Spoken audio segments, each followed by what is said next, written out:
Peace and love, family. Welcome again to U.S. Political Prisons and You, brought to you by the great people and powerful people of Black Power Media. I'm Brother Frank, and I'm with my brother Tariq. He's going to go on in a minute. First and foremost, I just want to give everybody who's viewing the definition of political prisoner and prisoner of war, because it's very important that we have these dialogues, that we have the clear definition of each, so that we can start to talk clearly about these two ideas, these concepts, because it's always important that we have a clear definition of both. Political prisoner, a person who is held in confinement because of their support for people struggling for freedom from an oppressive government or against its oppressive policies, or participating in an organization involved in such a freedom struggle. Prisoner of war, a national combatant of an oppressed nation held in a confinement by the oppressor nation because of their participation in an organization fighting for self-determination, independence, or national liberation from the oppressor nation, or for support of or identity with that struggle. The following video is by Mark Rubio, and it should deeply concern those of us who understand what it means to have the right to self-determination. And for those of us who don't know what self-determination is, we need to do our research. We need to be very serious about this concept, this ideas. We need to have political education. I have a number of books that I'm always recommending to our viewers, because we have to be very clear on this idea. Because if we are not, then somebody's going to come along and tell us who our heroes are and tell us who our enemies are, just like Malcolm taught us. But I'm going to play this piece briefly before my brother comes on and we get into today's dialogue. And here in America, we remember. We remember the same reign of deadly terror, justified by the same slogans, motivated by the same wicked ideas. We remember the Weather Underground, which bombed the Pentagon, which bombed the State Department, and bombed the Capitol. We remember the Black Liberation Army, which staged armed robberies and executed police officers at point-blank range. We remember the Symbionese Liberation Army, which shot a public school superintendent to death with cyanide-packed hollow point bullets. In one 18-month period, between 1971 and 1972, the FBI counted some 2,500 bombings on American soil, a rate of nearly 5 a day. The overwhelming share of that violence came from left-wing extremists. Between 1970 and 1980, 93% of terrorist attacks in the West came from the far extremist left. So there you have those words. Those words should all deeply concern all of us. It lacks a historical relationship between oppressor and oppressor. There's not a definition of state violence. We have to control our own narrative, and we have to protect those who put everything on the line, those who organize very seriously and who had political maturity.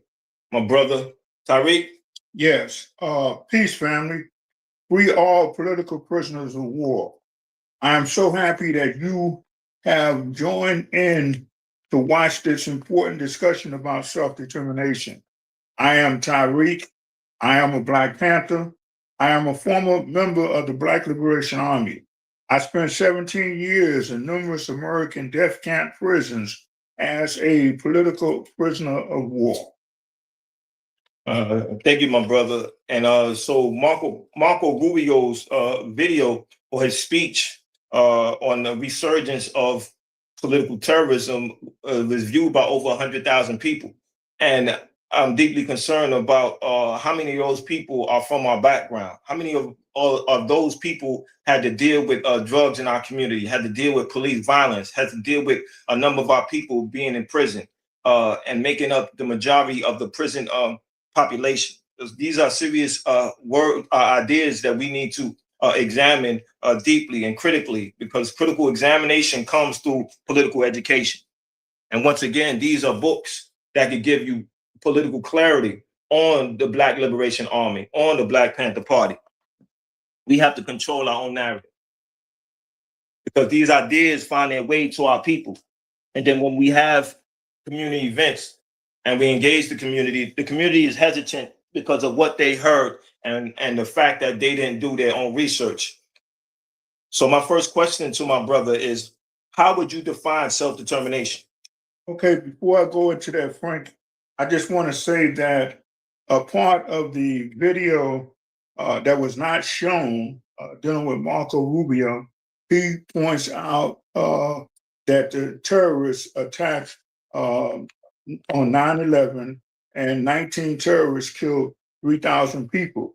And it should be pointed out that the reason why people have such hatred for the United States and why they would give their life to take other people's lives is because America, when they go to other places, especially when they was going to the Arab countries, they would begin by killing entire families unnecessarily, killing entire families. And we saw that when they went into Iran. They killed the supreme leader, they killed his whole family, they killed the little girls in the girls' schools, and they bombed other families, whole families that they killed unnecessarily in order to terrorize people. And that is why people have so much hatred for America. And in America itself, the FBI and the CIA, this is what Marco Rubio and them don't want to point out. The CIA and the FBI have terrorized every American family. Is terrorized of the FBI and the CIA. I can say it because I'm on the list to be killed, so I don't have to be afraid of them putting me on the list. I'm already on the list, so I can say that. They killed my nephew. My nephew, the police killed my nephew. They ran over him with a car. He probably didn't even know what the CIA stand for, the FBI and CID. He didn't know none of all of that, but they killed him to terrorize me and my family, and that's why people don't like the American government, because the CIA and the FBI has terrorized every American family, and that is what is going on. And when he talks about the resurgence of left-wing terrorism in the United States, when he say that, the next thing he say is what's happening in Europe, in Italy, and Germany, and Spain, and places like that. And then when he come back and he cites incidents that take place here in the United States, he talk about the person who killed the insurance executive. He talked about the person who killed clerk, I forget his name. And he talked about other incidents like that. And all the incidents that he talked about are dealing with individuals who don't belong to no left-wing organization. And I believe that he's doing this whole particular presentation to communicate to poor whites that they have to stick with the government, and they're saying that their government is being attacked unnecessarily and without justification, and they saying that poor whites have to stick with the American government because the American government feel that they absolutely need the poor whites to be on their side because it's only a few thousand billionaires, and they're not going to fight to protect themselves, and they need a military force, and that is why they're feeding the poor white a select diet of information to keep the poor whites on their side and to get poor whites to be on their side, and that is what we are being subjected to. So it's necessary that I'm glad that Frank brought up the subject of self-determination, because this discussion needs to be had at this particular time. America is in a singular, unprecedented, is going through a singular, unprecedented experience, and that is America is broke. Let's say they get in $1 in taxes, and they get in 60 cents. Let's say they have $1 to spend, but of that dollar, only 60 cents come from taxes. The other 40% come from money that China was providing America. The other 40%, China was providing America, Japan was providing America, and the global South was providing America with this money so that America appeared to be having an unlimited amount of money.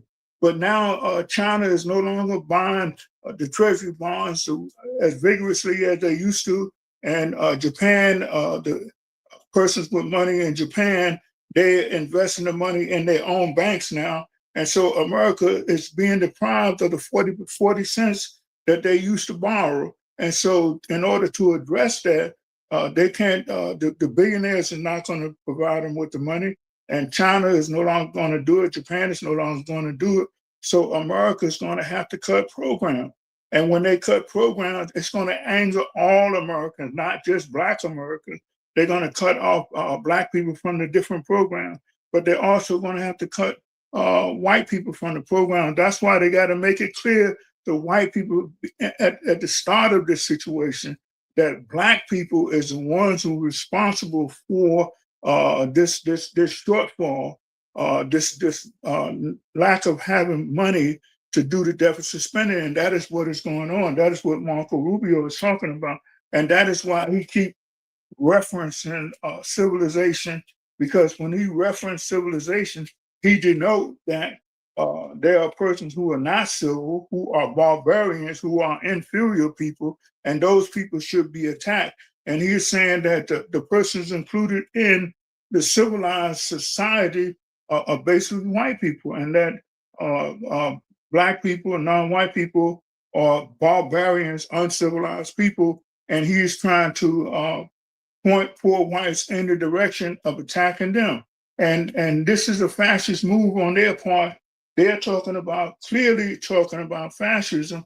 And that's why we have to have a discussion on self-determination. As we know, Elon Musk, when Germany was recently, a couple of weeks ago, they was going through their electoral process, electing persons to the German parliament. Elon Musk, who was the Secretary of Efficiency, who fired a lot of Black people from their jobs unnecessarily and without reason, without cause. He fired them, hundreds of thousands of people.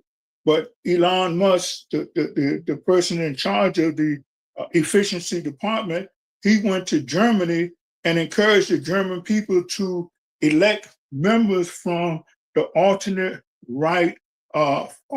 far-right political party of Germany, which is the modern day Nazi party. So this is what they're about. They're about Nazism, they're about fascism, and they're about really the elimination of non-white people, just to keep, for one reason, the main reason is to keep white people on the side of the white billionaires. And that is what is going on. So we have to know that. So we need to have a discussion about that. So when I think of self-determination, I think of Black people having a government whose leadership works for the people. That's what government officials are supposed to be, the servants of the people, so that when we see Marco Rubio, Elon Musk, we are seeing persons who tell the people what they're going to do, and they don't do nothing that the people want them to do. And the American leadership, government, persons who are in the leadership and the government, they do not consult people, especially we see that with the Iranian war. Congress, the American people, the public, they are all complaining that when the Trump administration began to prosecute the war against Iran, they did not begin that by first having had a discussion with Congress or having had a discussion with the American people. So when we think of self-determination, we're thinking of leadership who work for the people. And we're thinking about self-determination. We're thinking about Black people controlling our economy, because as we know, in the Black community, only 2% of the ownership of the businesses and properties is only 2% is owned by Black people in the Black community.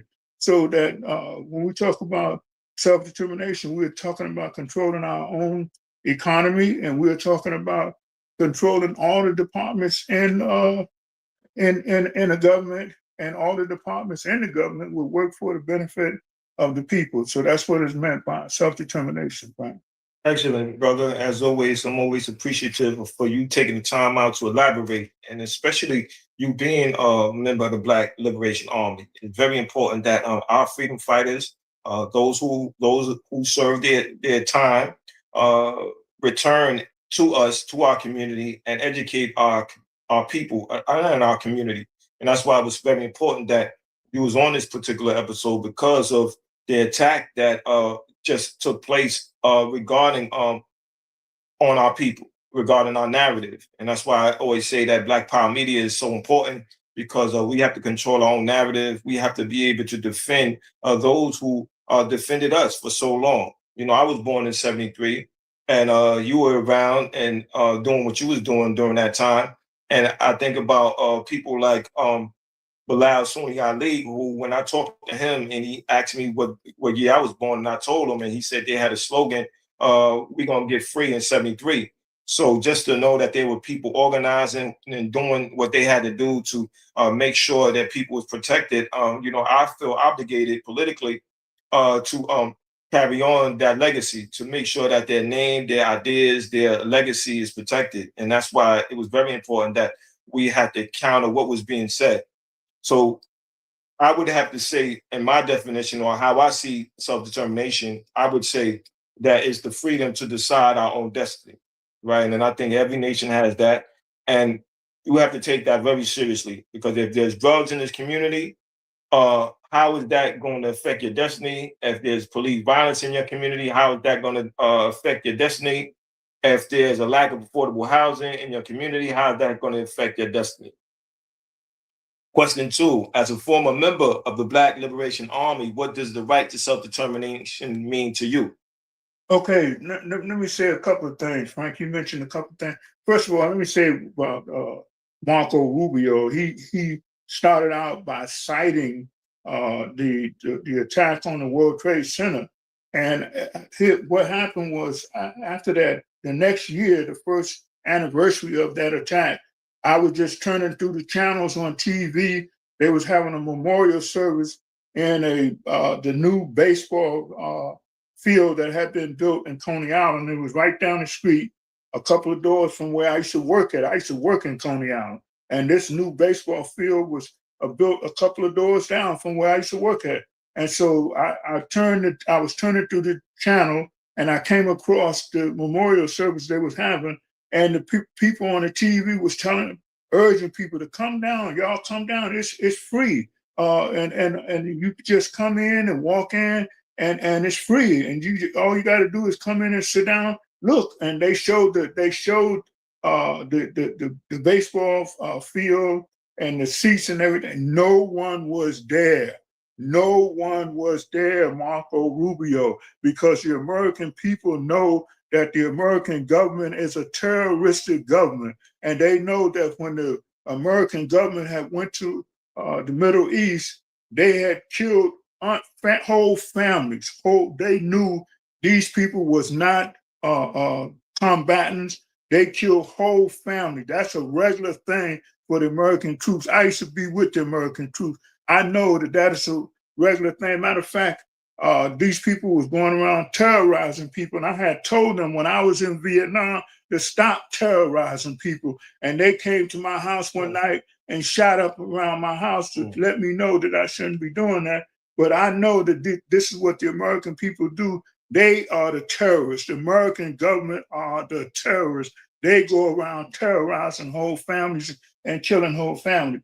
Also, in terms of the drug thing, I was living, when I was coming up, my brother was a drug dealer. And one of the last times I went to his house and the police was sitting in the bathtub. They all in his living room. And one was sitting, I had to go use the bathroom. One was sitting in the bathtub with his shoes on. And after that I came out, I told my brother, listen, brother, I'm gonna have to see you on the street because I can't be coming here. All these police is here. He said, yeah, man, this is my business, So, but that's what's going on with the drug thing. And I was at a friend's house one night and the police came in and told him, he said, can I talk? He said, yeah, that's Tariq, you can talk. And he said, listen, man, we got to arrest somebody. And the guy said, listen, Joe is down on the corner. He got on the black jacket, pulled him in. He said, okay, cool. And they left. And then when I was a little younger, and when the police used to go around collecting the money from the drug dealers and other illegal persons who was paying the police off, the police used to bring the money to my house, a whole shopping bag full of money on Sundays, and pour it out on the tables, and then give Joe this much, give Sergeant so-and-so, give him this. I used to see, this is where I grew up. So I know that America is supplying the drugs that our people is using. And that's why I want to tell our young people who are involved in these illegal activities, statistically, you're going to be messed up. So that's why I encourage people not to pursue that course. They want to make more money than what they would make from working, but statistically, it's not a working idea to pursue that course. I'm going to talk on that later, but that's what is going on. So the second question was, as a former member of the Black Liberation Army, what does the right to self-determination mean to you? I think the right to self-determination is a human right.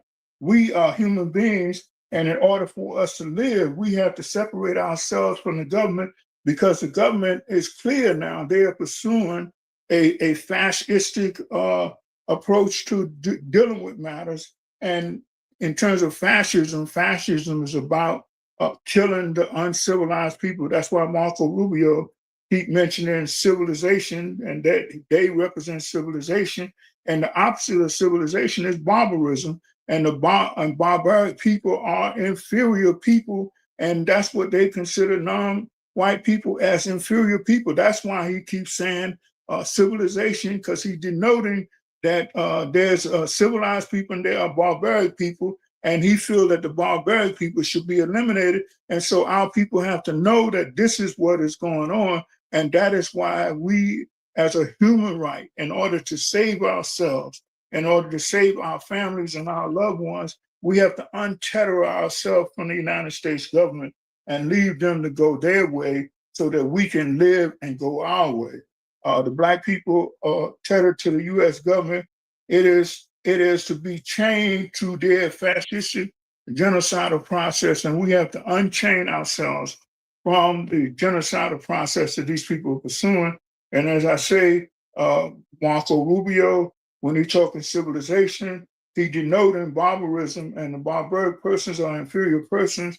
And when he is a cabinet member, Elon Musk, as I said, he went to Germany to encourage people to vote for the modern day Nazi party. And the modern day Nazi party, they're going to take all women out of the workplace, all women out of teaching positions, and put them back in the home.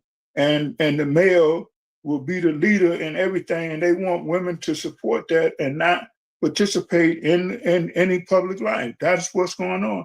So that the first persons they're going to suppress and subjugate women, but they're going to suppress and subjugate Black people and non-white people. So that my idea of self-determination as a member of the Black Liberation Army, that means that I was in the Black Liberation Army, but before that I was in the Black Panther Party.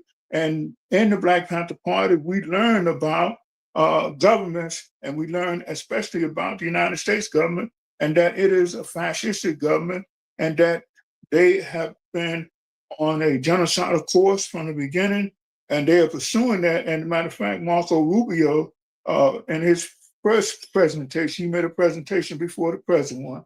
And in that presentation, he was saying that those persons who, the present day people, have to stop being ashamed of having committed genocide in the past against the indigenous people and against Black people, and killing whatever white people was necessary to kill.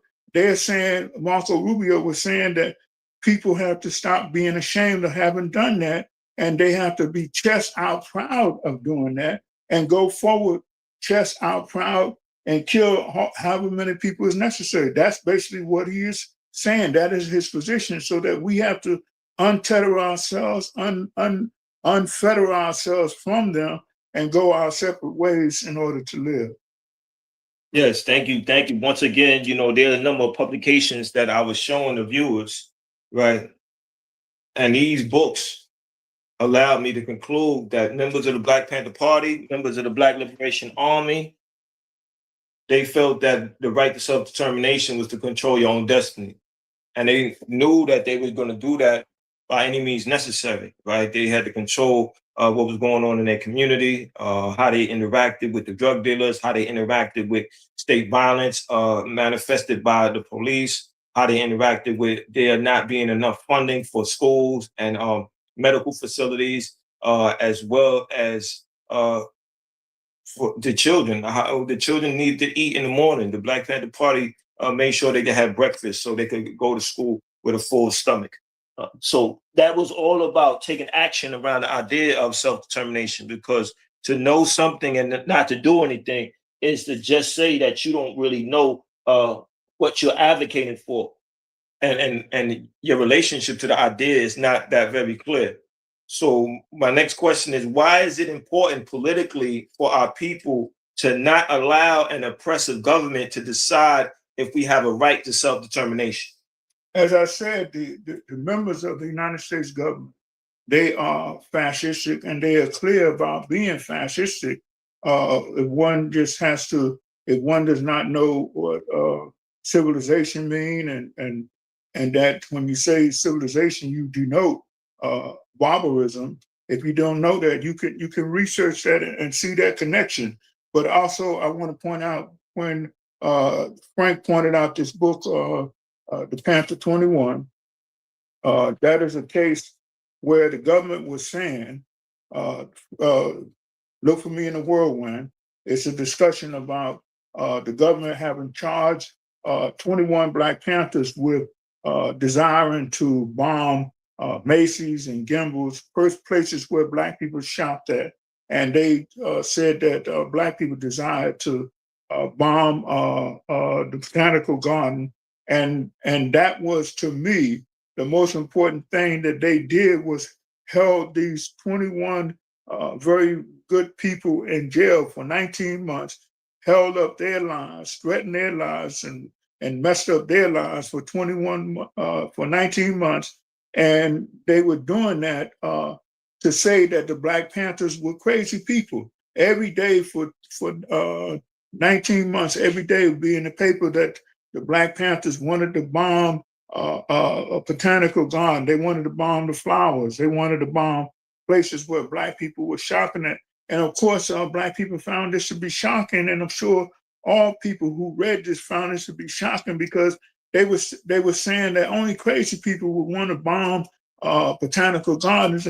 And people were saying only crazy people want to bomb places where Black people shopped at, so that people were concluding that the Panthers were crazy.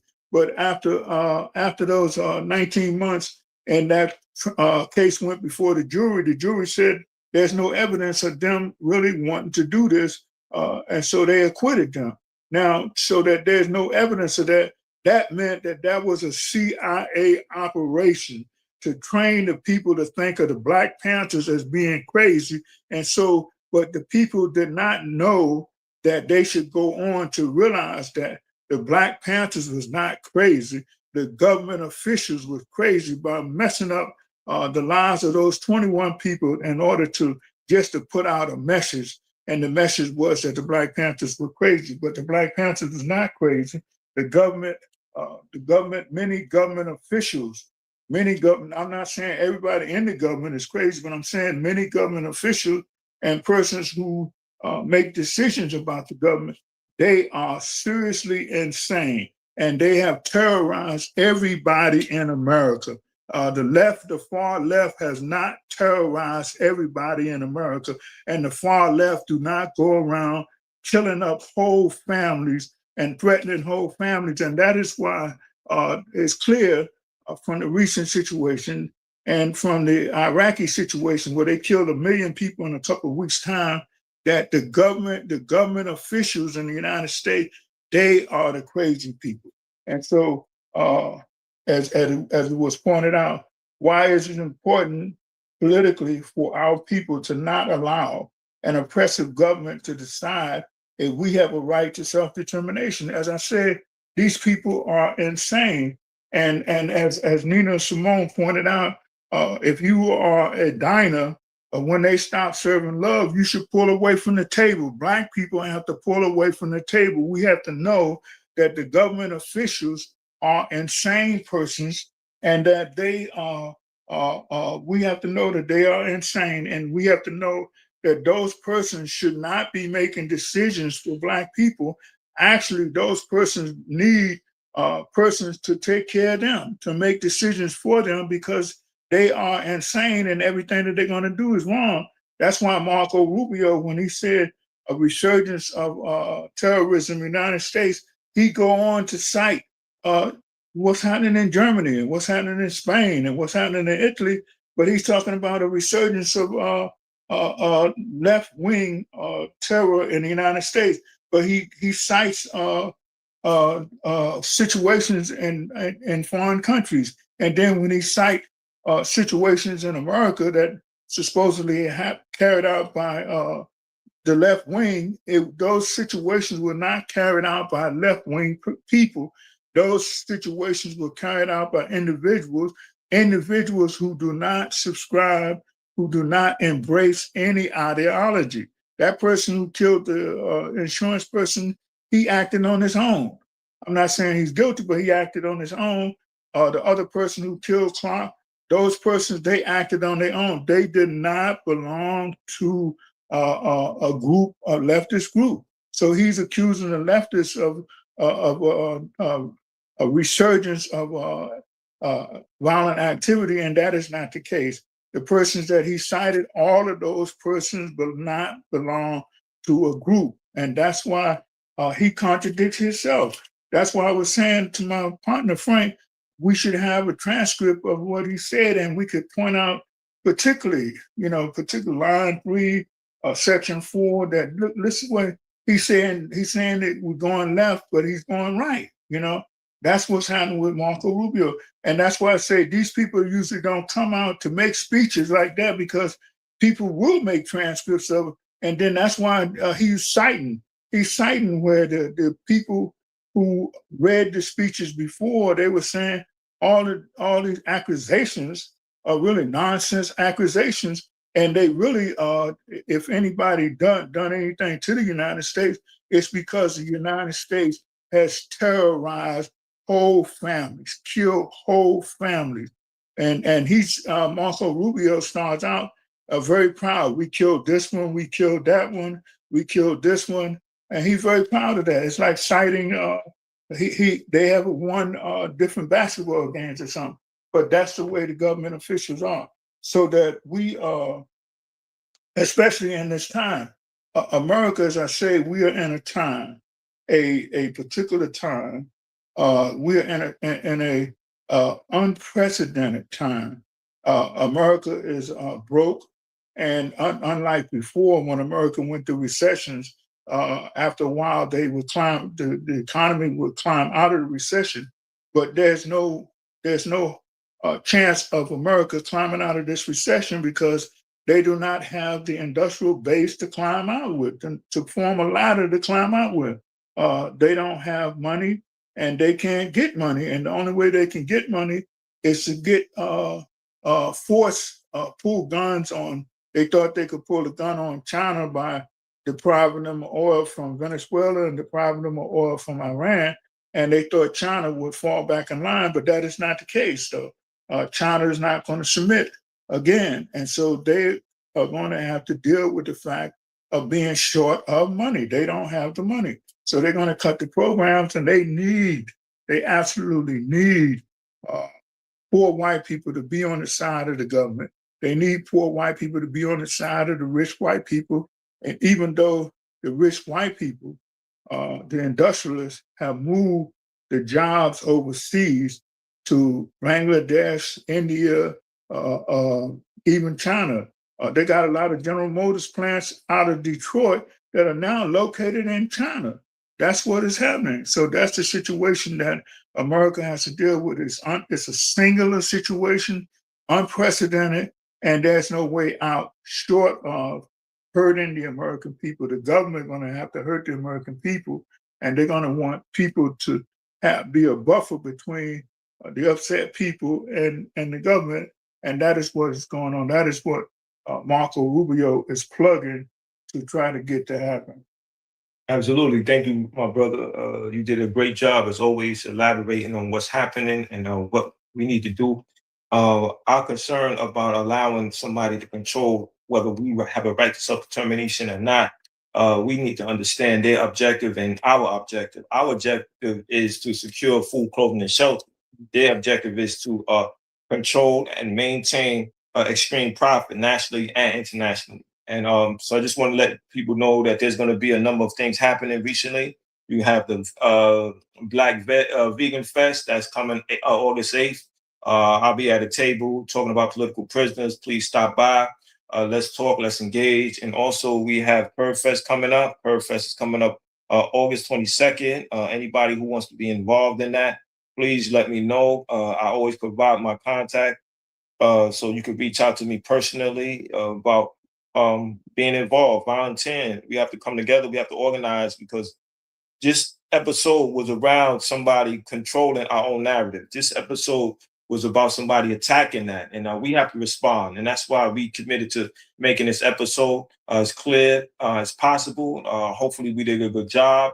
Please share it with as many viewers and come on out to Curb Fest. Let's meet each other in the community. Let's take control of our community in terms of what ideas need to be reflective of how we advance as a people. We can't let our political prisoners die in prison. We can't let them be forgotten. Any last words, my brother? That's right. Our political prisoners, any one of them would have brought you this message that we are bringing today. They have studied the situation and they know what is the correct thing for us to do. And we have to free our political prisoners and do everything possible to help them out. And we have to especially free Kamal Siddiqui and try to check out these books. And you will see that what I said is true, that they was trying to convince people that the Panthers are crazy. And Brother Russell Maroon Schultz done a lot of research. His books reflect having done a lot of research.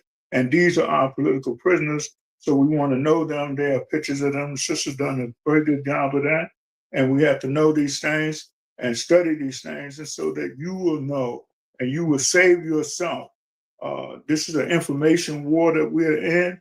And if you don't know what is going on, like our persons in prison don't know that the reason why they underfeed the prisoners is because they want them to arrive at the conclusion that I got to get food. So when they come out the door, they'll have access to the food and get enough food to give themselves diabetes and die. That is what is going on. Power to the people, free them all. Free them all.